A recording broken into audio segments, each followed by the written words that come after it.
Hello friends, welcome to your own channel DP classes. आप लोगों का अपने इस चैनल डीपी क्लासेस में स्वागत है।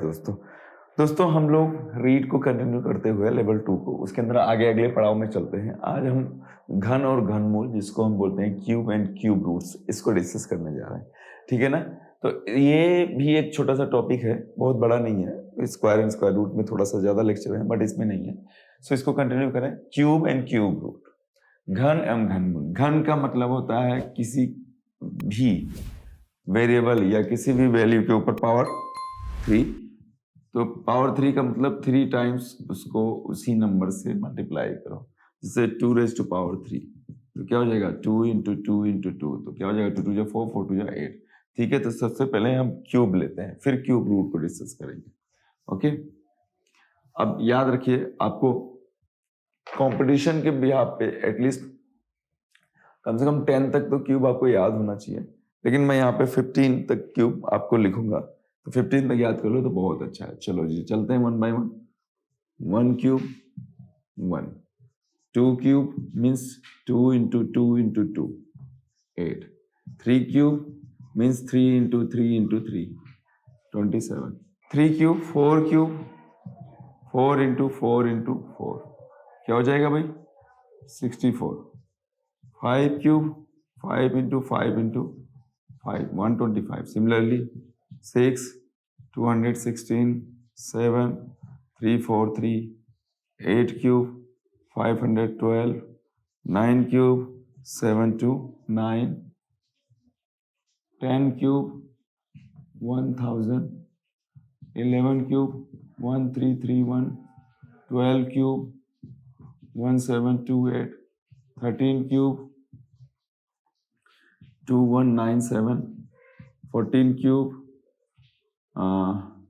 2744 and 15 cube 3375।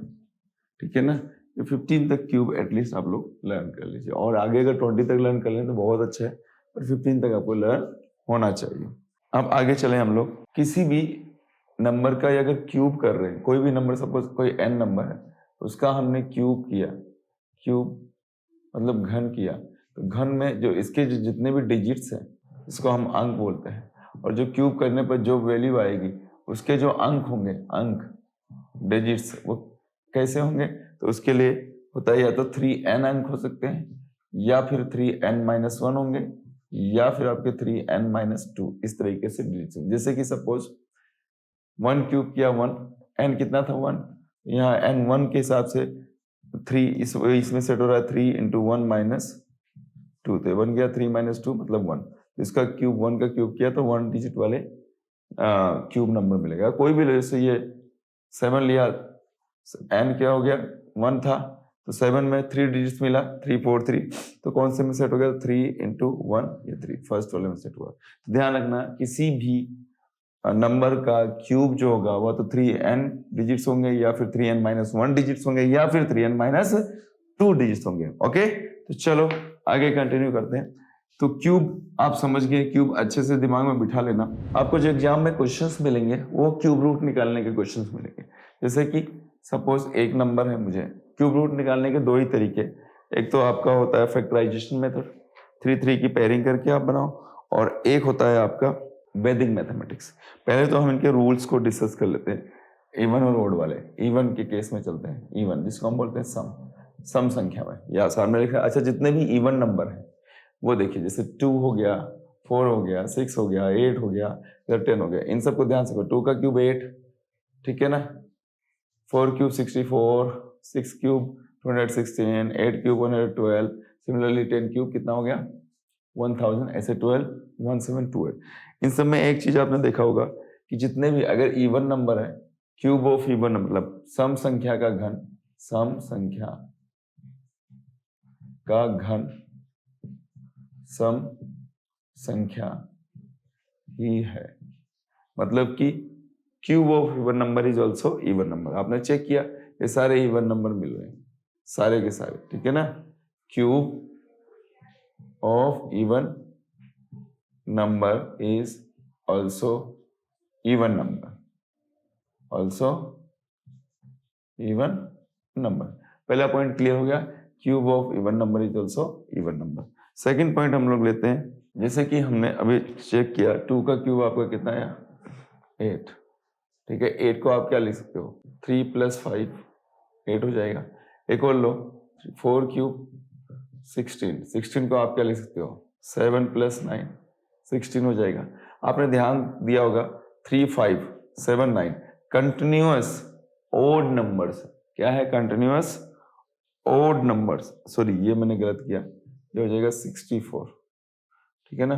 4 क्यूब 64 और 64 को अगर आप लिखें तो किसकी 31 और 31 + 33,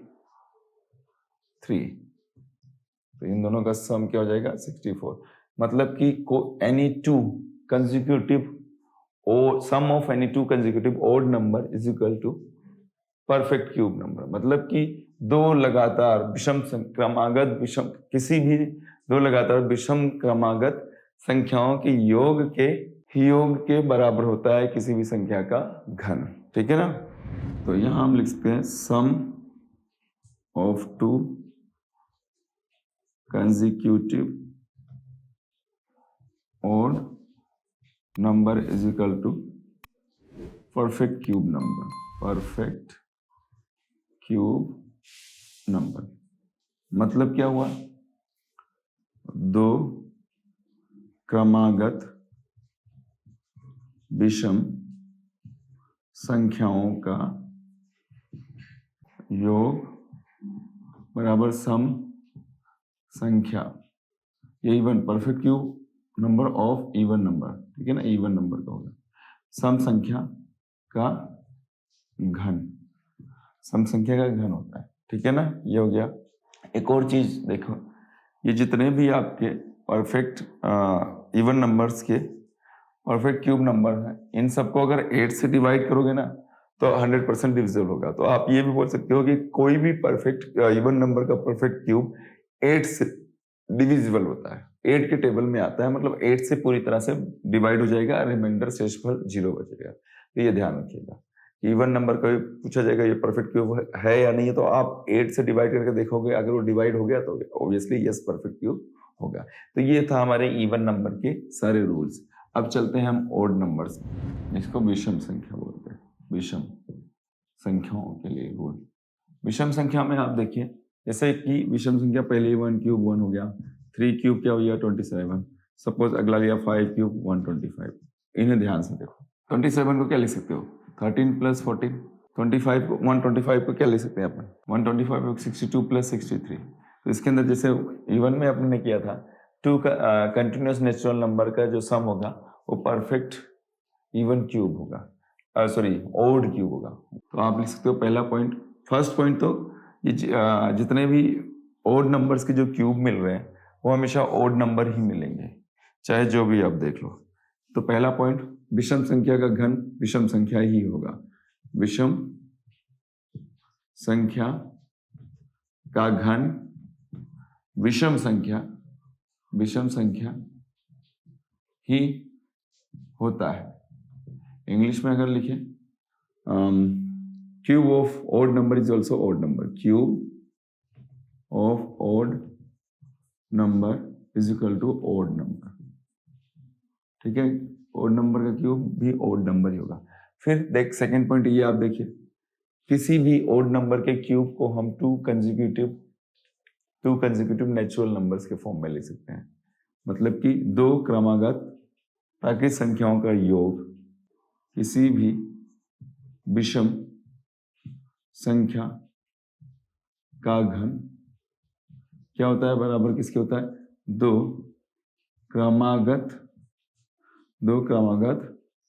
प्राकृत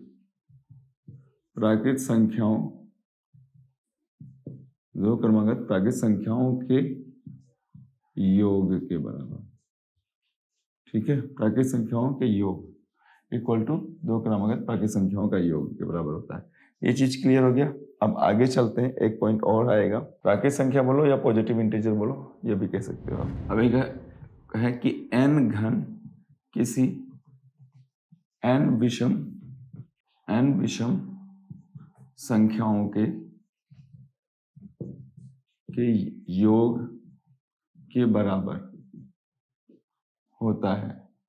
कैसे समझना, मतलब कि cube of n is equal to sum of n, n क्रमागत विषम, यहाँ लिखो क्रमागत विषम संख्याओं के योग के बराबर होता है। Cube of n is equal to sum of n consecutive numbers, cube of n consecutive odd numbers, ठीक है ना, यहाँ विषम संख्याओं के योग के बराबर। जैसे कि 1 का क्यूब 1, इसको तो छोड़ो, देखिए 2 क्यूब चलाते हैं, 2 क्यूब कितना हो गया 8 को कैसे क्या लिख सकते हो 3 + 5 के फॉर्म में लिख सकते हो, ठीक है, कंसेक्यूटिव ही है। नेक्स्ट 3 क्यूब 27 को आप क्या लिख सकते हो, इसको लिख सकते हो आप 7 + 9 + 11, चेक करो 9 7 16 16 और एक 16 प्लस ये 11 कर दो 27 आ गया, सही है, यहाँ तक क्लियर है। 3 हो गया, 4 क्यूब लो आप, 4 क्यूब 64, इसको क्या लिख सकते हो आप, 4 क्यूब को आप लिख सकते हो 13 + 15 + 17 + 19, इन सब का सम करोगे 64 आ जाएगा, ठीक है। इस तरीके से आगे 5 क्यूब क्या होता है 125, मैंने बोला था कंटिन्यूअस ओड नंबर्स, ठीक है, कंसेक्यूटिव ओड नंबर्स। अब ये नहीं कि 1 से स्टार्ट करो, फर्स्ट कंसेक्यूटिव वर्ड नहीं यूज किया, कंसेक्यूटिव ओड नंबर्स जहां से आप लोगे और सारे उसके साथ के जितने भी कंसेक्यूटिव हो जाए। जैसे 125 के लिए लिया तो 21 + 23 + 23 के बाद 25 + 25 के बाद 27 और आखिरी में 29, इन सब का जब ऐड करोगे तो आपका ये 125 बन जाएगा। आप चाहो तो इसको चेक कर सकते हो। तो ये है आपके क्यूब से रिलेटेड रूल्स, स्टेटमेंट्स जिसको बोलते हैं। ये स्टेटमेंट्स एग्जाम में सीधा आ जाता है और फिर पूछ लेता है विच वन इज राइट और विच वन इज रॉन्ग। तो इन स्टेटमेंट्स को आप अच्छे से ध्यान रखिए। अब हमें क्या करना है, आगे आने वाले टॉपिक्स में हम लोग डिस्कस करेंगे कि क्यूब रूट कैसे निकालते हैं, क्यूब रूट निकालने की मेथड्स, ठीक है ना। ये तो क्यूब का सिस्टम समझ में आया। आगे क्यूब रूट के 2 मेथड्स हैं, एक तो प्राइम फैक्टराइजेशन मेथड और एक वैदिक मैथ्स, इनके थ्रू करेंगे। वैदिक मैथ्स ज़्यादा इजी है, फास्ट कर जाओगे, ठीक है। तो वो हम अगले लेक्चर में लेंगे। तो ये लेक्चर कैसा लगा मुझे कमेंट्स करके ज़रूर बताइएगा। कहीं कुछ कमी बेशी हो तो भी कमेंट्स कीजिए, अगले में हम उसको इम्प्रूव करेंगे, ठीक है। सो आज के लिए इतना ही, कल के लेक्चर में वापस मिलते हैं, तब तक के लिए bye bye, take care, all the best.